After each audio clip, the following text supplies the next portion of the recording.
Welcome back. We have Monique Bastemeyer joining us on the show from Abbott Wealth. It's great to have you back. Happy New Year to you. Happy New Year. Yes. We're talking about RDSPs today. Some people may have not even heard of this. It's a registered disability savings plan. Yeah, that's correct. You mentioned we may have talked about it before, so if we have talked about it on the show, I don't remember. Okay, well that's good. I can definitely tell you more about it. The intention is to help parents or disabled persons to save for their long-term financial future. That's the whole purpose of it. To be able to open up a plan, you must meet 3 criteria, I must say. So you need to be under the age of 60, you need to be a Canadian resident, and you have to be eligible for the disability savings credit. Okay, so those are the 3 Or the disability things. tax credit, I must say, sorry. Okay, and should we go to the first slide while you're talking?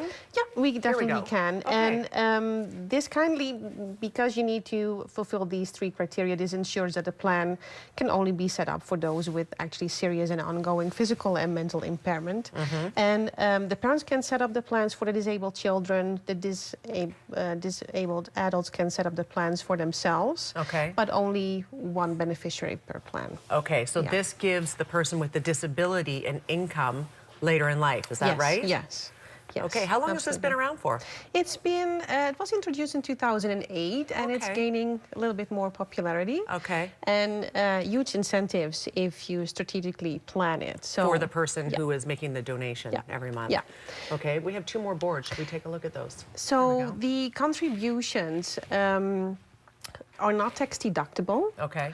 But contributing to the plan, inside the plan, the grow will be on a tax shelter basis until you withdraw them as an income in future time. Okay. So kind of depending on family income and how much is actually contributed, the government will provide a grant of a maximum of $3,500 a year. Oh, really? They'll like match what you do, or? Yeah, well, the particulars are on the screen, but I will have an example to go along with it to make it more visual.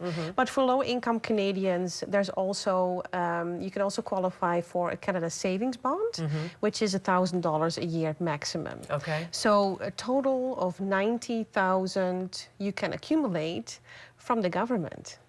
That's quite substantial. That's substantial. Yeah, it is. So yeah, there's no annual limit that you can contribute to the plan. However, there is a lifetime contribution limit of $200,000. Okay. All right. Well, you know what? That's not bad at all. That's not bad at all. So for the actual beneficiary that is under the age of 18, we have to keep that in mind, just more from a planning point of view. It's the net income of the child's parents or the guardian that's the key figure. Okay. So if the beneficiary is over the age of 18, it's their own family income, which usually will be lower. Sure. And even though they still live with their parents, but yeah, from a planning point of view, that could be beneficial. Okay. Did we get to the last board? I don't know if we did. There we go.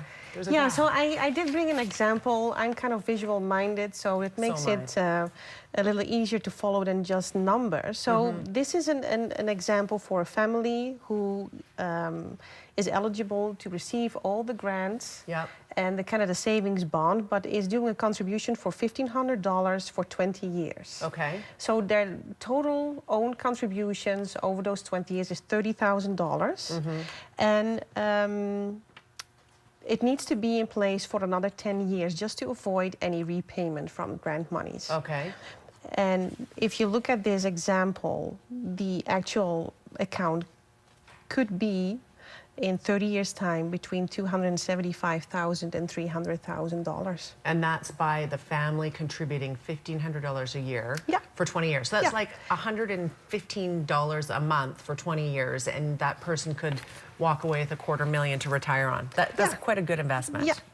Yeah, absolutely. So it is really beneficial to look at it, and this assumption is based on a growth rate of 4% then over the 30 years time frame. Which is fair. Yeah, so it just gives it a little bit more visual perspective. I do have a kind of nice to know for people. They may want to look into it.